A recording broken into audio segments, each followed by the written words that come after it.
like to call the room to order so we can start this session, this panel on figuring out how to make the CFTA, the Continental Free Trade Area, work for the billions of Africans that we have across the entire continent.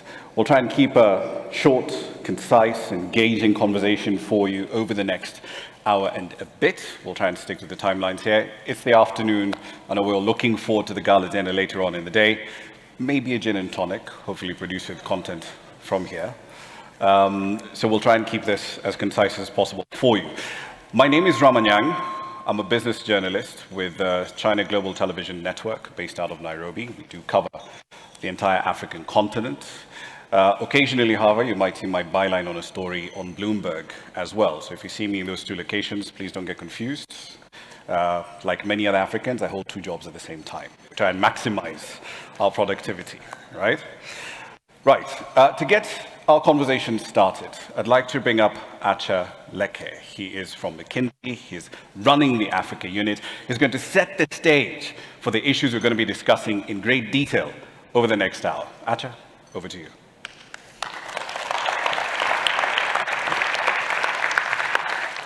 Thank you, Rama. Can you all see the slides? I guess not yet. Great to be here and to talk about the CFTA. We know it's hugely important for the continent, and so just wanted to a bit of a backdrop presentation as we get into it. And the slides I'm sure are going to come up soon, but let's start from the facts. So as Africa, we import about $900 billion worth of products every day. We export about $800 billion worth of products. So there's a deficit of about $100 billion, roughly equally split between goods and services. I see the slides are not up yet. Equally split goods and services. South Africa alone accounts for 25% of our exports across the continent, South Africa alone. And the highest proportion of imports will come, as you can imagine, from China, India, and the US, right? But again, think about we export 800 billion, we import 900 billion. What we export primarily, okay, I'll continue. Now there you go. So there you go. So I was saying, export 800, we import 900, we have a deficit of 100 billion. And you can see very clearly, and we know this, right? But for me, it was actually when it's visual, right? We basically export, the sort of purple is resources. We export resources to the world, and we import manufactured products. That's exactly what we do. And as President Kagame said today, that's not sustainable. That has to change. The question is, how is that going to change? And part of the issue we have, again, because we do that, the resources we export, we don't export them to the continent, to the rest of the continent. We export them to other regions where they're processed, right? So today, Intra-Africa trade sits at 18%. You can say that's great because a few years ago was 16%. But honestly, if you compare it to, East Asia or to Europe or North America, we're far from where we need to be, right? 18% is just not enough.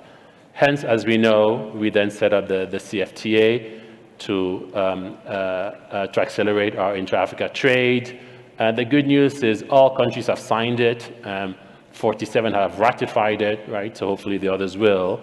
And the Secretariat is up and running in Accra, as you know, and we're going through the process of saying, how do we execute on that? And the question is, what has been the pace of execution, and how can we accelerate that pace? Because I think we'll all agree that it's been good progress, but we have to do so much more to get there. Now we've done quite a bit of work with the Secretariat to understand how to do this, right? And the reality is to do this, you actually have to take a value chain approach. And so I'll just share in typical consulting fashion, this 2x2. When we start to help them think about it, you'll see on the x-axis is basically, are these goods produced in Africa today or are they not produced in Africa today, right? On the y-axis is, are we importing a lot of these goods or are we not, right? So the top right, these are goods that we produce in Africa today, but we also import a lot of these goods from outside of Africa. So the question there is more of an import substitution, right? How do we make sure we produce more from Africa and then we substitute the imports we get from the rest of the world? The top left are produced that we import a lot of, right? So the top right, by the way, things like, like cars, things like pharmaceuticals would sit on the top right.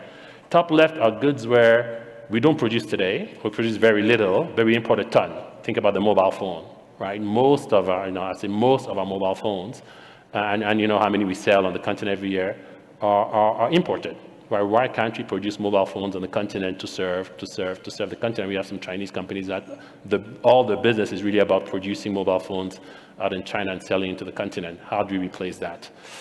The bottom right are goods that we produce a lot of today, but we actually don't import much from the rest of the world, right? And so the question there is there room to produce even more? Or these goods because there's some goods that are hard to export and every country just has to produce it themselves. Is that the answer for these goods? Or is there room for more intra-Africa trade? At the bottom left are, things we don't produce today that we actually don't import. So there, the answer is very different. It's, are there some that we know we're going to need in the future, and how do we put the basis today to make sure we start producing them? Things like, solar panels or mini grids will be that. So you have to take quite a differentiated approach. It's easy to say we're not producing enough on the continent, we're not trading enough. You have to take quite a differentiated approach, which is what we did. And we said, if you look at this, sort of the easy place to start with are goods that we produce a lot of today, but we also import a lot of, right? So the continent needs it. How do we scale up production on the continent and then use that production to trade within each other and reduce our imports from the rest of the continent?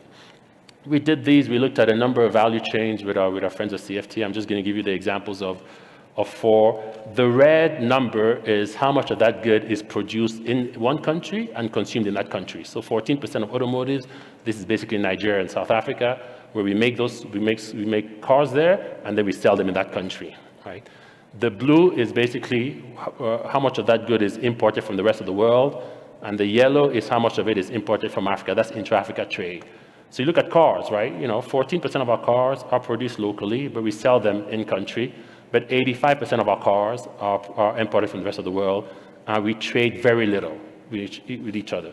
What is the issue there? The big issue there is, half of the imports are actually used cars, right? So how do we then, what are the incentives to produce more locally to replace used cars in a context where used cars tend to be cheaper? So there's a lot of policy implications here.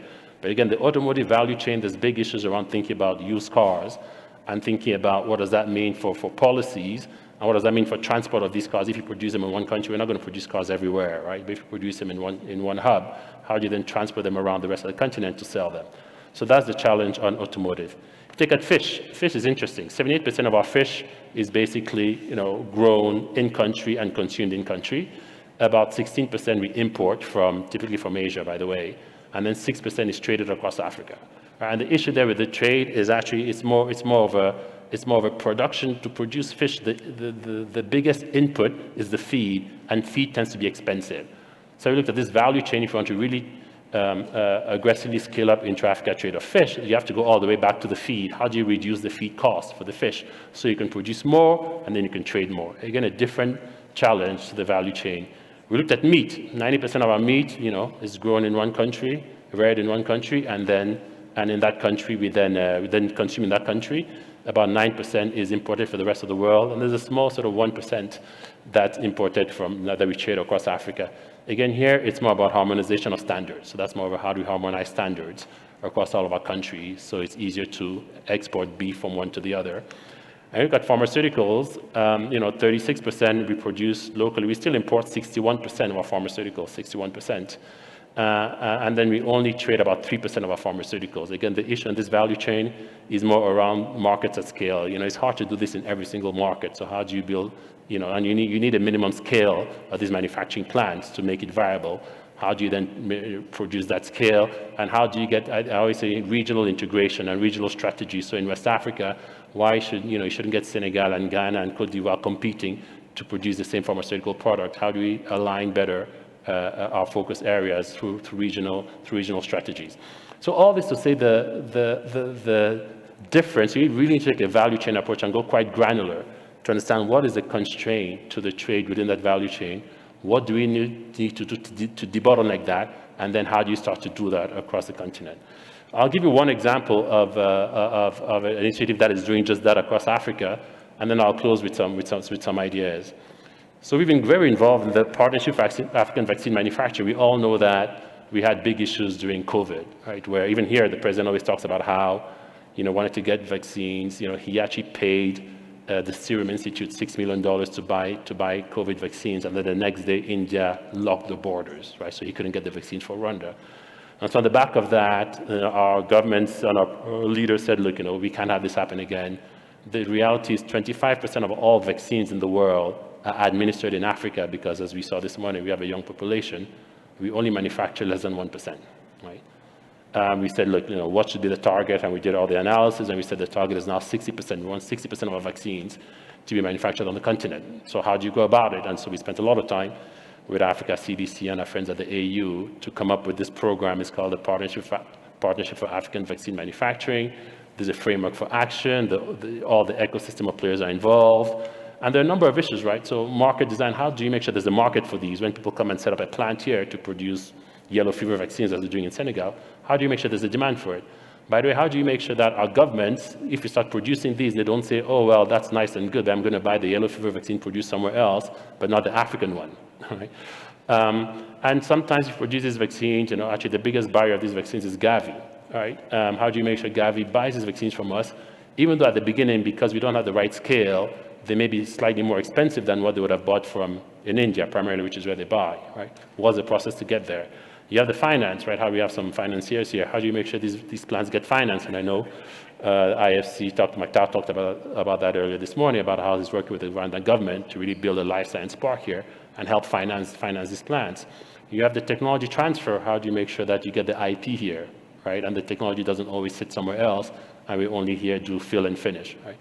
There's the R&D. How to make sure we have the talent, people who are going to man these plants, who are going to understand how to do vaccine manufacturing. So there are a number of issues across the value chain that need to be addressed. And we created this comprehensive plan, and it's not being executed. We know Rwanda is one of the 5 countries where an mRNA plant has been set up, but it's very impressive. And a lot has happened since then. So all the governments came together and endorsed this. So now it's been endorsed at the African Union level. Gavi and we worked with them to set up this African Vaccine Manufacturing Accelerator, right? So this $1 billion facility that Gavi has been put in place, it's been approved by the Gavi board to say, we understand that it will be more expensive here for some time. So let's effectively subsidize the cost relative to what we would have paid somewhere else to make sure that we can get this off the ground. And by the way, for vaccine manufacturers, here's some startup costs to get you started. So it's actually quite an exciting package of incentives that they've put in place to really promote African vaccine manufacturing. On the back of the AU saying, Gavi, please, we would like for you to make sure 30% of what you buy in for Africa comes from Africa, right? So that was a bit of the impetus for them to do this. We need the NRAs, our national regulatory agencies, to actually get to the right maturity level. So we've been supporting them on doing that. We need the talent to do that. So there's a lot of things that have gone into play to make this partnership happen at a continental level. And so as we start the panel, I just have a few ideas to start. It's great to hear Mactar again this morning talk about this, because I said, what are some of the ideas if you talk about intra-Africa trade? What do we need to do? First and foremost for me is free movement of people, right? Free movement of people. We've talked about it for too long, way, way too long. It's hard to trade with each other if you can't even visit the country, right? As we know, our friends from Europe or the US, can visit more African countries without a visa than we can as Africans, right? So that is the first thing in my mind we should do. The second, I touched a bit about it, is this regional strategies. Every country tends to do their own strategy for this value chain, strategy for vaccine manufacturing, for pharmaceuticals. We need much, I think our regional economic communities need to play a much bigger role in helping us with these regional strategies so we don't start competing with each other in small markets that really don't have a big scale, right? Let's come up with these regional strategies. The third is we talk about, buying and consuming Africa, but as Aliko was talking about the other days, we'll be quicker to buy rice from Bangladesh than we buy rice from Nigeria. Why is that, right? So we put up this Made in Africa campaign and really promote Made in Africa products and make sure that we buy our products. So when we start producing these products here, people are excited about buying them. So it's something we've done. We see on the fashion side now. We see on the music side, we're all proud of African music. How can we get that expanded to a bunch of other commodities? Fourth, and I'm sure we're going to talk about that with our panel, is logistics cost. It's still hugely expensive, right? Even the e-commerce players, they can see it's hugely expensive when you buy, whatever you want to buy, a dress from one country and when it's shipped to another country, it's hugely expensive. So what is an integrated plan, more of an integrated plan to significantly reduce our logistic costs, and across all the elements of the cost? And then the last thing I said, I gave you one example of a PAVM. We've done that for vaccines. And I fundamentally believe we need to do that for other commodities. How do we do that for rice, right? How do we come together as a continent and say, here's how much we're importing of rice today. How do we get that to effectively zero, if you ask me? How do we do that for maize? How do we do that for diagnostics? How do we do that for therapeutics, right? So value chain after value chain, and we come together as a continent and make that happen.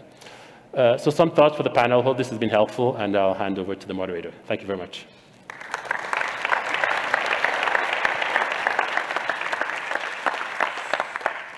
Thank you. That's Chaleke. He's the senior partner and Africa chair at McKinsey & Co. There's a company he referenced, although he didn't actually name it, and I want to see how many of us actually know it. How many of us here, by show of hands, know of a company called Shenzhen Transient Holdings? Just one person. Okay, two. But how many of us have heard of Techno and Infinix, the phone brands? More hands are going up.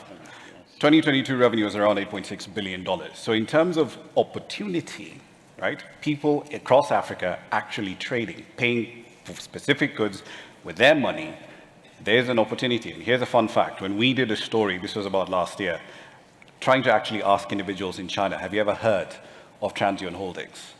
By and large, the response in that market was no, because those products are not actually sold in China. That entire product, that entire firm is focused on doing nothing but business within Africa. So clearly from outside, there's opportunity. How do we make the most of it? Let me bring my panel up so we can discuss that in a bit more detail. I'd like to start with Nicolas Sartini. He's the Senior Vice President in charge of Business Development at MSC, the Mediterranean Shipping Company. Please come up.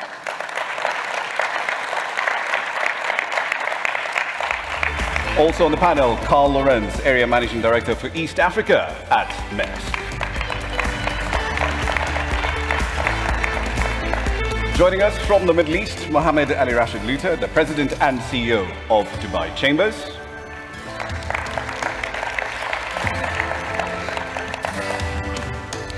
Tejaswi Avasarala, Deputy CEO of the Lagos Free Trade Zone. Serge Ekwe, President of the West African Development Bank.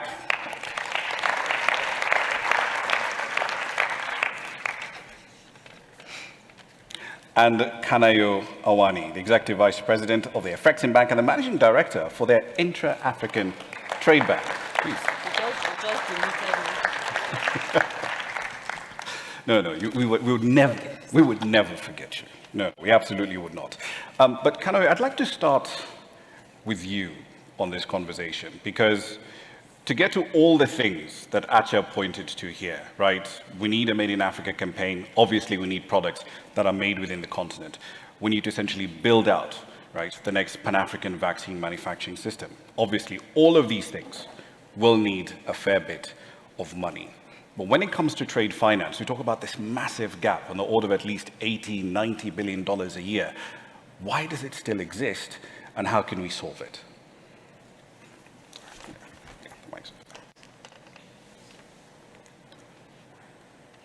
Is that on? Should still be on.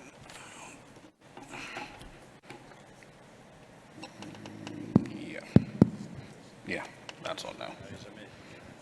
Now, let me start by saying thank you for having us on the panel.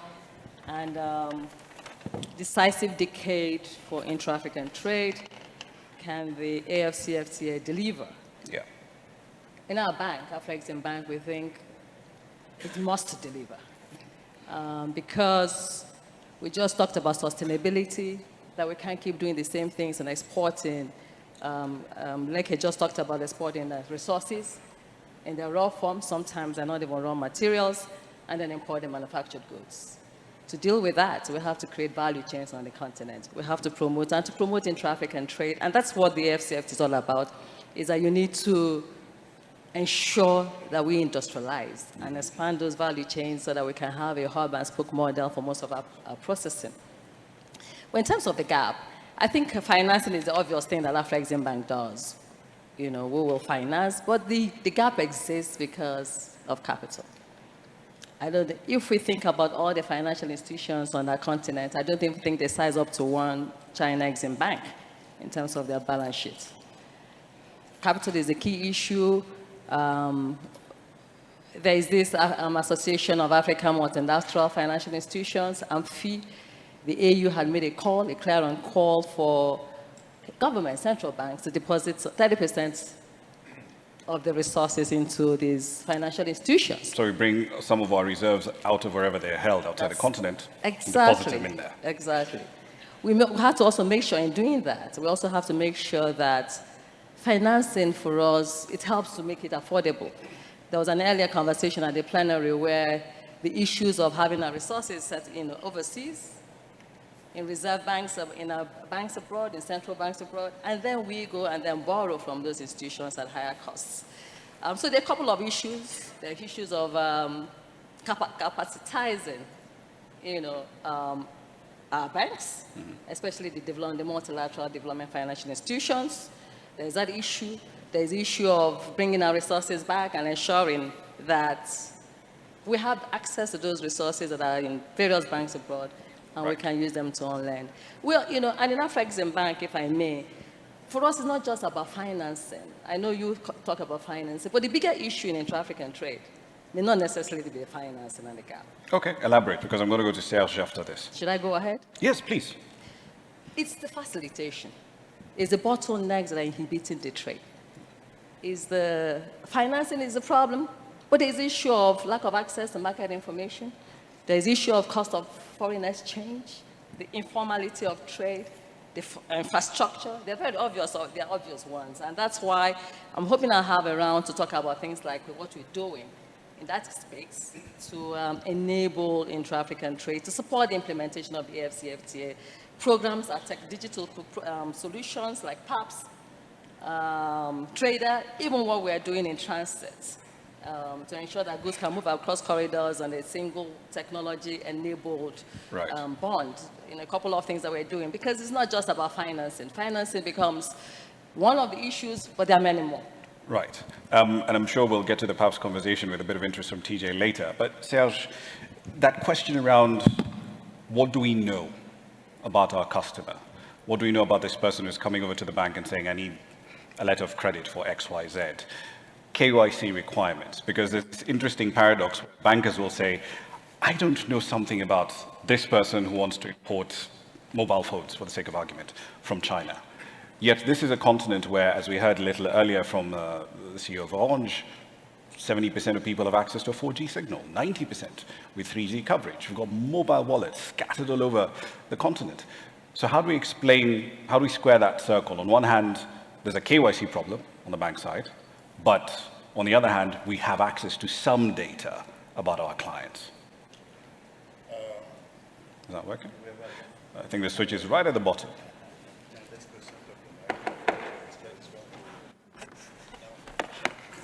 Oh, hang on. Try this. All right. Thank you very much. Thank you for having me. Well, one or two things. First of all, we all understand now that data is a real asset. We all understand that. How do we deal with that? How do we deal with the KYC and the need now for us to standardize all these processes? Because again, we think that we need a minimum of KYC for sure to avoid, all the drug trafficking, etc., etc. So yes, we need that. It is an international standard. So as we all want to be integrated in the word and international trade, we need to go by these routes, undoubtedly. Africa shouldn't be a specificity. We shouldn't be that specific. We are part of the international world. We are part of the international market. So we need to go to and embrace, clearly embrace this routes. So this is fine. African free trade agreement is not a new idea. It's a very ancient idea. It reminds me of the Lagos Action Plan that was set up in 1980, if my memory is correct, and to be implemented in 2000, where we all back then believed that we would we could fly on our own, we would live, in different planets, etc., etc. We'd have flying cars. Absolutely, absolutely. But back then, we all thought that, the time was endless, and we had time.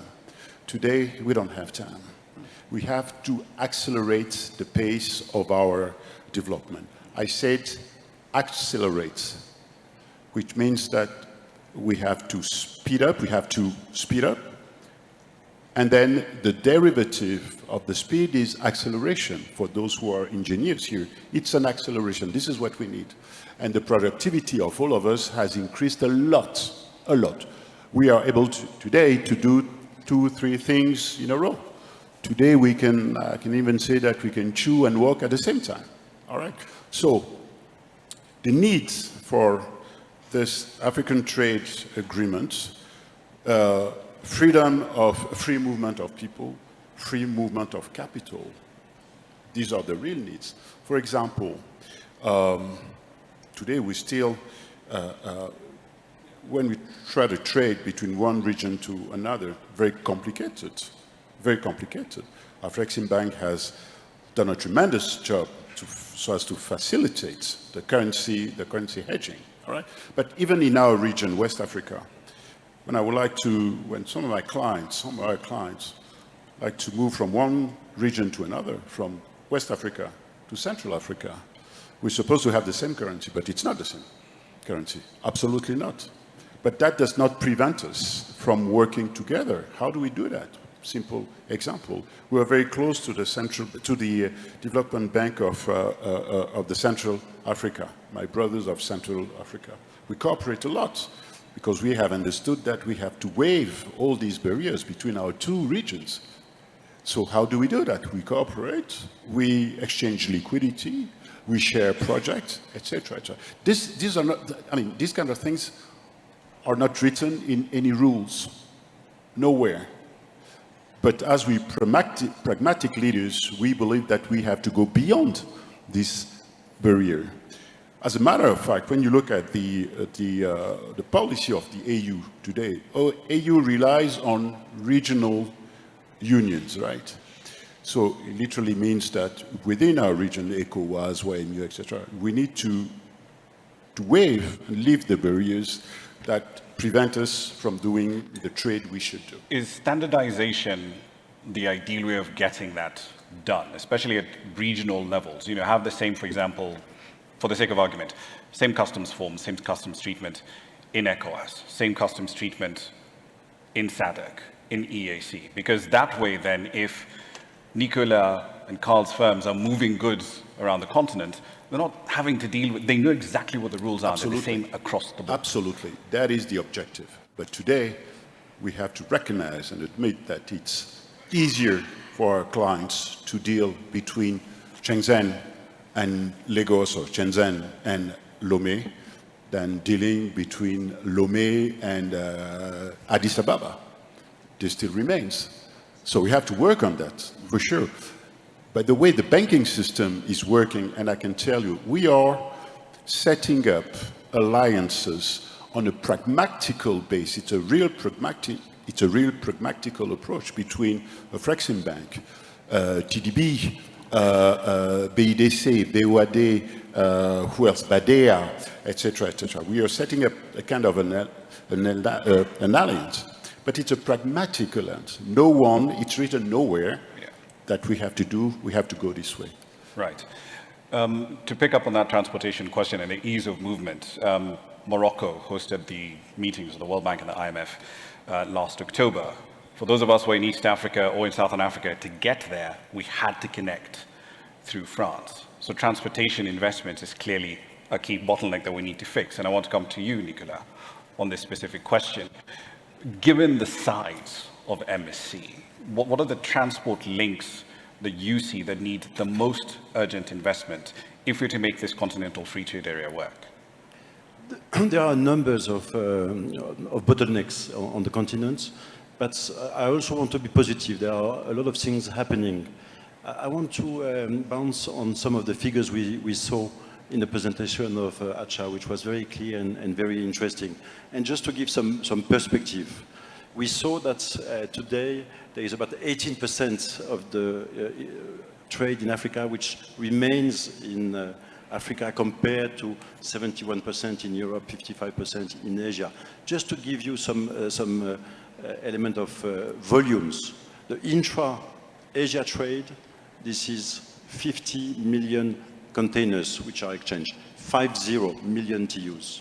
Every year. And it's a year. Yeah. And it's logical because the populations are big, the industries are strong, and the geography makes it that there is a lot of islands, peninsula, and so on. Shipping is the natural way to exchange goods.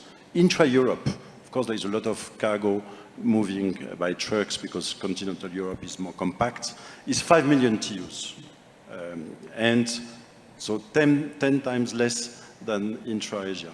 Intra-Africa is 500,000 TEUs, 100 times less than intra-Asia, 10 times less than intra-Europe, which I like to be positive. It means that there is huge potential to grow. What we need, of course, we can deliver the service. You say it's difficult to go from Lomé to Addis Ababa. Yes and no, we can deliver that very easily today. We can do it. There are some bottlenecks, there are some issues, but we do it every day. But what we need is very simple. We need made in Africa. This is something that also came out clearly in the presentation by Acha. We need goods to be able to trade within the African countries. So it is a collaborative effort. We have the policy which is set, this free trade agreement, which is an extraordinary, remarkable one. We know it will take time to be operational. And then we need the banks to do their jobs. We need the shipping lines and the logistic companies to do the lines. And we need the industry to grow. And then the future for Intra-Africa will be bright. Carl, I want to pick up on the optimism that Nicolas put forward for us. Your group CEO has made building the logistic backend. Once that container is landed at the port, it needs to get to a certain destination. And your CEO has made building up the logistics business a key part of the firm's strategy. But how then does that translate into investments that Maersk will make or can make within Africa? Yeah, thank you. I share the optimism for Africa, and I think just taking a step back then, we have a network of hundreds of ships that are serving Africa at the moment. We're bringing in slightly less than 30%, taking in and taking out slightly less than 30% of the containers on the ocean. When it comes to the land side, let's start at the ports. We have a terminal arm, APM Terminals. They actually had today. They own and operate 10 ports within Africa. Admittedly, mostly in North Africa and West Africa, with a real ambition to expand that to South Africa and Eastern Africa. I mean, they have a port in Egypt, they have 2 in Morocco, 2 in Nigeria, 2 in Ivory Coast, they're in Liberia, Ghana, the Congo. So once the container lands, you're right, we do have a huge ambition for the land side, and we've acted on that ambition over the last few years. Now, if you just take Eastern Africa as an example, we have 20,000 customers that we serve on the ocean. And those customers all have access to trucking, customs clearance, rail, whatever it might be on the land side. We've taken those 20,000 customers and looked at which of them have a real need for real integrated logistics. And I really like the term integrated logistics plan that was on the slide previously from Acha. In logistics, things go wrong at handover points, particularly in complex markets. And Africa is at this stage a complex market. So if you have many players within the supply chain, then you tend to get issues at handover points. And our ambition and what we're rolling out is that we can offer our customers one throat to choke, or hopefully, as I like to say, one back to pat. And that is that we take care of their supply chain needs from origin to destination, even if that origin is within Africa. So we have built a network of facilities, particularly over the last few years, around these focused vertical customers that we've had. We've really identified what their needs are. For example, on the FMCG side, We've identified their needs. We've set up distribution centers and warehouses in countries like as far as, from Dakar all the way down to Cape Town, all the way down to around to Kenya. And we're offering these customers something they didn't have before, where they used to sell to their country, to their customers only to the port. Now we can take those products inland to a warehouse or a distribution center and then sell on. We've also invested in cold store facilities in South Africa. We have another one approved and going to come up in Kenya. We have a very wide network of container depots. Everyone needs to drop their containers off somewhere, pick them up somewhere. We can get those containers ready, get them delivered. It's the same in the refrigerated market. We've invested in trucks. We've invested in the network that makes sense. Not just investing in the sense that build it and it will come, but looking for customer need and pain points to invest.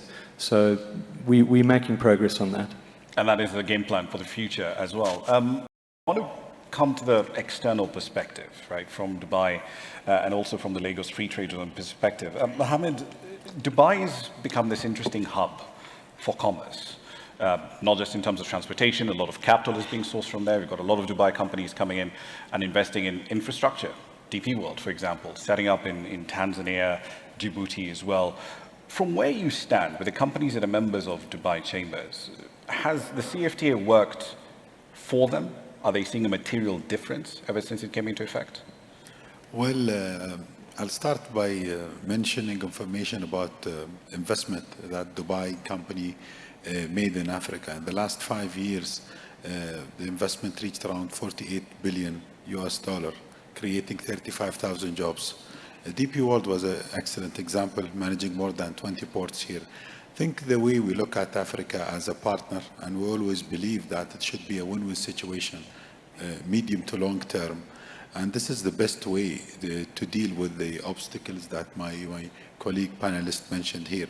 We understand and we look at some of the obstacles in a positive way, that there will be a big area of improvement and development that will create more projects and opportunities. Free trade agreements always help, but I think there are several bottlenecks that will even double the numbers or even triple the number that we just mentioned. In addition to the free movement and improving the logistics, is to create some major reforms around all of the touch points that any investor need in any investment opportunity. So freedom of currency, foreign currency movement, having proper due diligence on medium to large bankable investment opportunities, investment protection, having strong arbitration centers in Africa. I think to take it to the next level, it's very essential to create the ecosystem that supports longer and deeper investments into Africa. We really need to continue creating such ecosystem rather than having fragmented investment opportunities. The numbers are always been very positive. In the last decade, we got a compounded annual growth rate of non-oil bilateral trade between Dubai and Africa, around $477 billion with around 8.8% compounded rate. But to take it to the next level, we really need to create some reform that will encourage new, fresh money coming into the continent. This is one. Second thing, I think, just going back to the expert presentation, it's very essential to create investment opportunities that will export within the continent. So how can we really build opportunities that will serve the growth of the continent? If we look at the chart, that around 18% is taking place in Africa, with the huge population and the youngest population.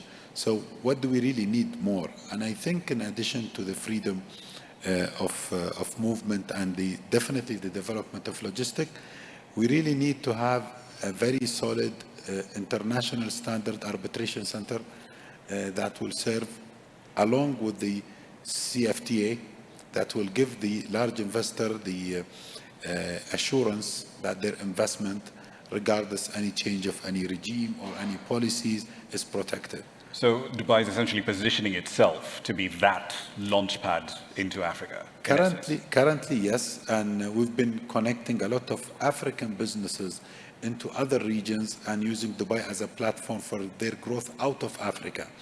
In addition to that, we're trying to attract more investment into Africa through Dubai by connecting them with all of the facilities, infrastructure funding, insurance, and all of the requirements that an investor would need.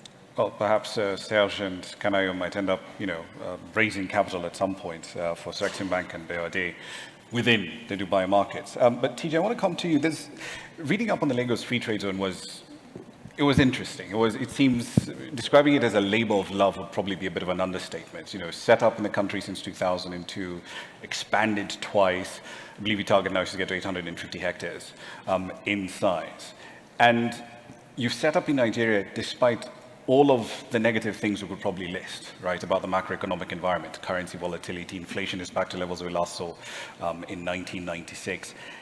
Does your investment thesis for turning Nigeria into a manufacturing and a trade hub still hold despite all the volatility? Well, thanks. So I would answer it this way, right? If you look at the demand of international companies wanting to get closer to the demand centers, which are based in Africa, there is no dearth of demand. What they need to make that transition happen is a combination of hardware, software, and the spirit. There is no dearth of spirit when it comes to cooperative mentality and trading within African nations. But when it comes to the hardware and the software required to attract that FDI, there is a lot left to be desired. Having said that, what we have learned being in Nigeria for the past 50 years is success in emerging markets and developing economies is largely predicated upon ability to commit for the long term and the ability to deploy a management system that is not run on a command and control basis, rather than an empowered basis where the local people or the local management is empowered to react to the changing volatile environments. But once you do that, and if you are able to provide the hardware in terms of access to reliable energy, access to efficient transport systems, there is a lot of interest in the international companies to get closer to Africa, but there is at the same time a lot of concern in their minds that they will not be able to do it all by themselves. And that is the reason why they look for a lot of local partners. And that is an opportunity area for all of us to tap into, because even if we address the problems that Acha had presented in his presentation, for example, today, when you look at the border crossing times for trade between African countries, it is anywhere between 250 to 260 hours. And even if you have ships at the port, I mean, like, I know for Nicola and for Carl, they're waiting there for like 10, 15 days. Exactly. At best. Exactly. And there are shining examples of how there are success stories within Africa on how that has changed. If you look at trade between Eastern African countries, the transit time at the border has already reduced to less than 4 to 5 days. If you look at the efficiency of the new port that we have developed in Nigeria, which is talking about the Lekki port. It's called Lekki Port. It's the first deep sea port in Nigeria that has been developed in 70 years of independent history. And you called it the labor of love. I would agree with that, but you would have to say that the girlfriend was elusive for 20 years. So, because that is the time that it took for us to put together a deal that was bankable, put together a transaction that we could take to the international market and get the necessary backing of both the off-takers and the investors and everybody that needed to be aligned. But today, now that the port is operational, there are customers located within our free zone that are able to receive their boxes within 48 hours of the vessel arrival. And that, in the context of what the status quo was in Nigeria, is a paradigm shift, because earlier it used to take anywhere between 2 to 3 weeks if you are lucky.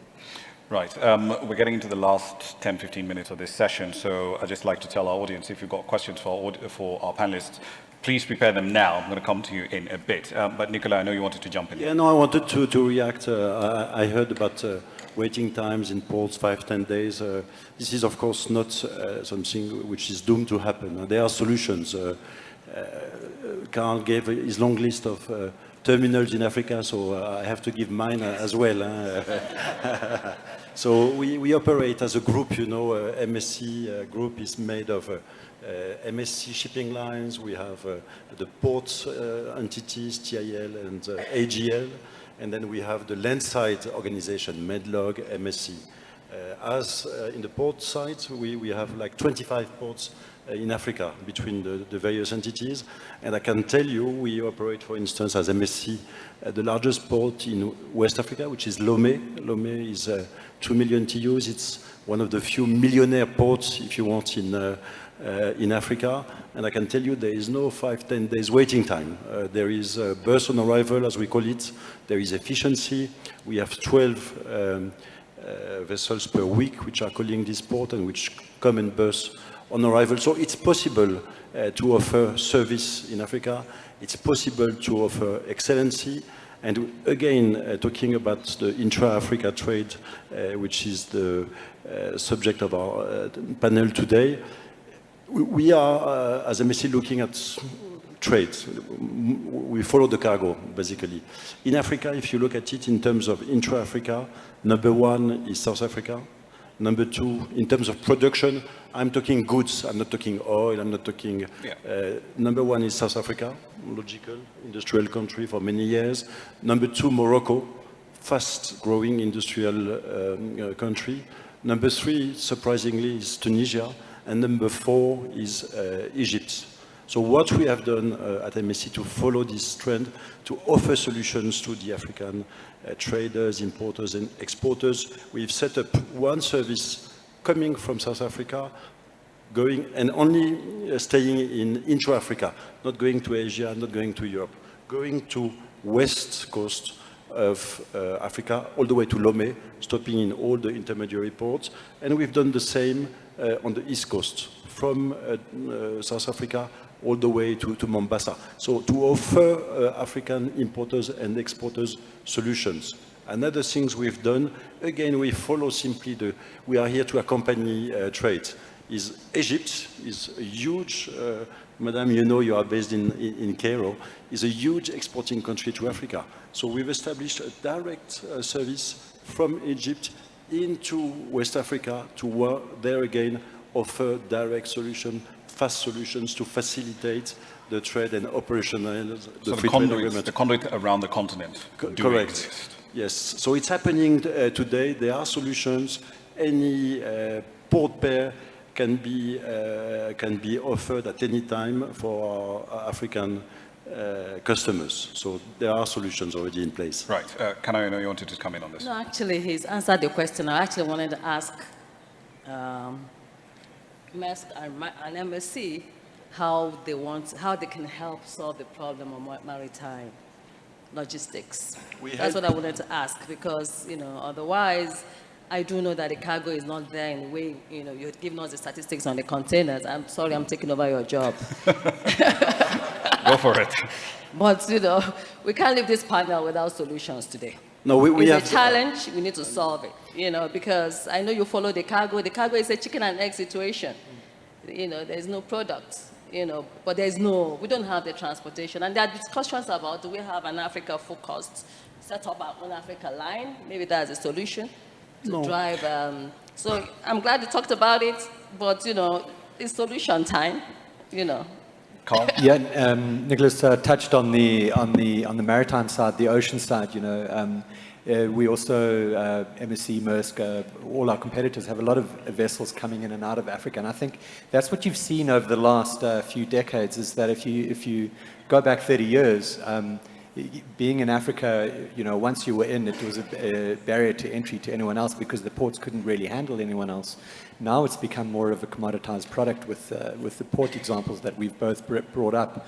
So you have a lot more vessels coming in and out, and you can cross-load on a vessel that's going between ports and really service any port within Africa. I think the real connection issues happen within the continent on the land side. And, you know, customs was brought up earlier. Borders are a real issue within Africa. It really is mind-blowing that some African countries would rather export to another continent than to move to the neighboring country. And a lot of that has to do... Is that a standardization problem, or is it a non-tariff issue in the sense like what we see, for example, in East Africa, where you wake up tomorrow, Ugandan authorities want to export milk across the border. The Kenyan authorities are like, no, we want to protect our Kenyan farmers. Yeah, it's a short-term view, in my view, and it's about collaboration and making sure that those what on a map look like simple moves are made much more efficient. So let's talk about customs. If you're crossing many borders, land borders within Africa, customs is an issue, and it can take days to get your container cleared and across, and then there's more hurdles and things come up overnight.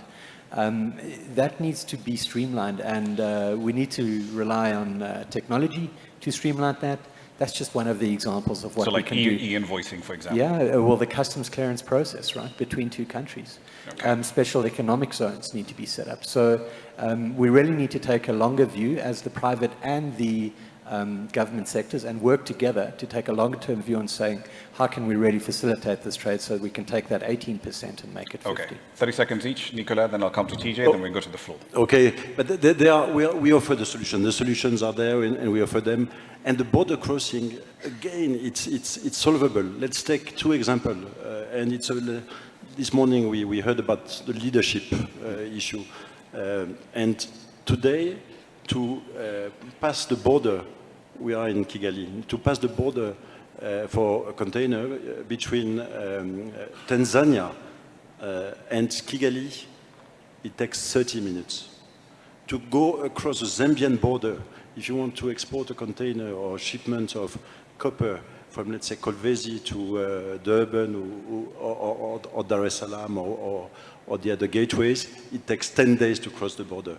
So why can we do it in 30 minutes in Tanzania and Kigali and 9 days in Zambia? So the solutions are there. It's just the drive, the leadership, the willingness to eliminate bureaucracy, but it can be done. And we have to look at the positive examples and then bring the best practice. And then scale those up. TJ, then we go to the floor. Yeah, just in the spirit of solutions, just a question for all of us to brood on. Now that we know from Nicholas and Carl that intra-African port connections through transport corridors on the shipping lines are already existing. Despite that, if the trade volumes are what they are, less than 500,000, we need to ask ourselves why. And the answer that I can think of is it's simply not productive enough or efficient enough to produce in Africa in comparison to importing from other areas of the world. And that is despite the relatively lower cost of labor, because the other factors of production, like access to reliable power, access to technology, access to internet, and all these things basically continue to tear away at the productive positioning of manufacturing within Africa.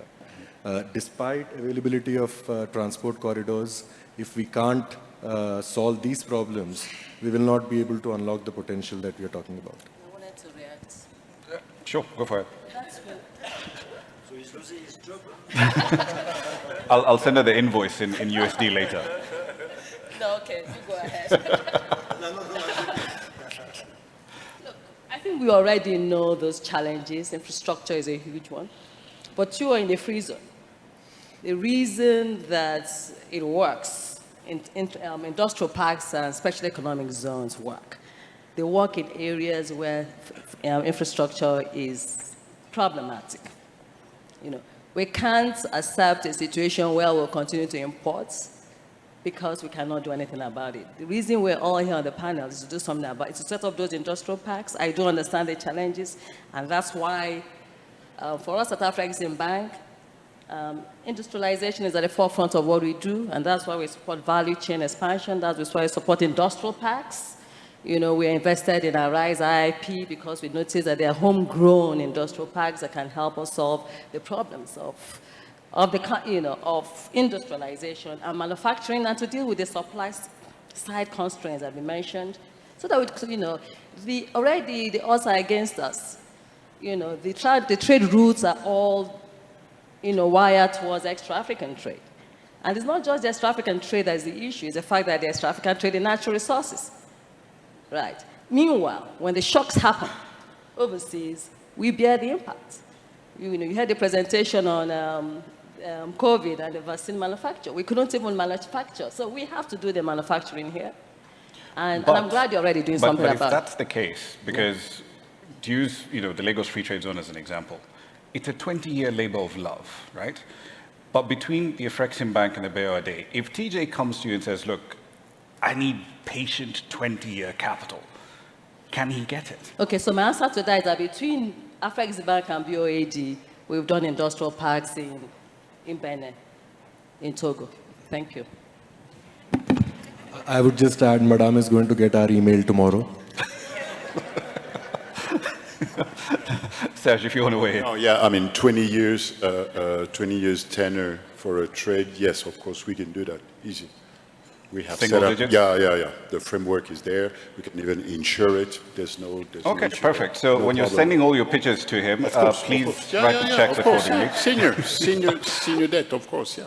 All right, I know there are questions are in the floor. There's a gentleman right at the back, and then we'll come to the lady in the front.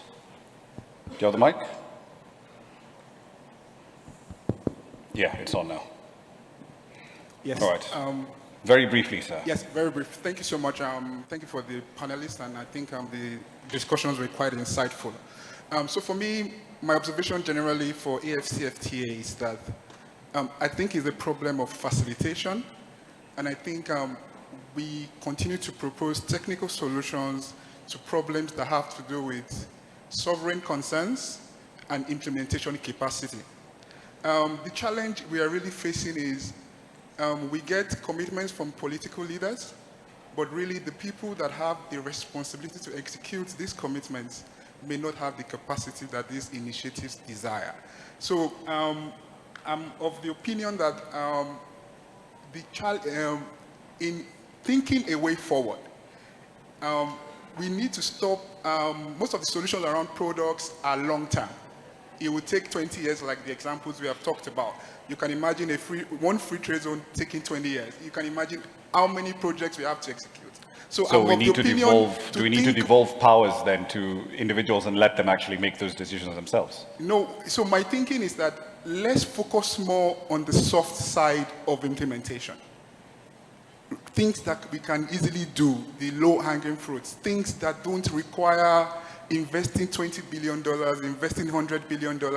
It starts with, do the people in those countries agree, or they are only speaking with their mouth, but their minds are not aligned?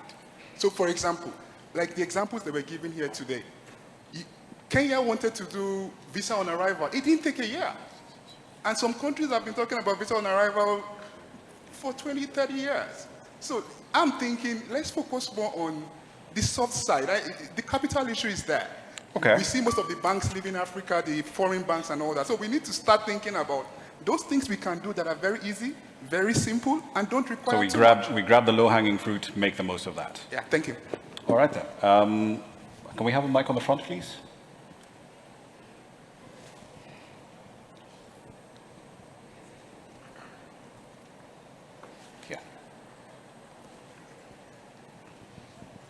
Thank you. So my question is to Nicholas and Carl. There's still a bit of volatility in Africa. Sudan war, Red Sea, flooding in Kenya, dark congestion. So what solutions are you coming up with for our customers or our exporters and importers in promoting intra-African trade amidst all this volatility? Specific solutions that you have come up with. Okay. Nicolas, Carl, do you want to take that? You know, our job is to offer solutions. So the secret of our job is reactivity, flexibility, solution, imagination, because we are confronted on a daily basis to issues. And this is what we are good at, is to find the solutions, to be imaginative. But at the same time, we are faced, I just want to give one example of the things we need to solve all together. In his presentation, Acha gave a very good element about automotive. And indeed, there is a good automotive industry in South Africa, in Kenya. But today, when an exporter from South Africa is producing cars in South Africa, wants to sell them in West Africa, he goes via Envelope. That's crazy. That's where we have to come up. That's where we have to collaboratively find the solutions. Why can't we simply, and why can't we do it? Is because you have the frame policy, but you don't have the operationalized solution. So the ideas up here are not translating into actual changes in policy. And this is costing money to our African fellows. So this is where we have to focus. Finding so on our side, we can provide the solutions, but we need also the support and the leadership locally from the respective governments. All right, Carl? Yeah, I mean, let me combine and answer with both of the questions. I think the soft skill question and what are we doing, rather than come up with examples of what we're doing, I think we need to really, and picking up on what Nick said, I think we really need to focus on collaboration and coordination between the private sector and the government sector. This is not going to be solved through a panel over here. We've all got some good suggestions and responses, but then we go home and then what happens, right?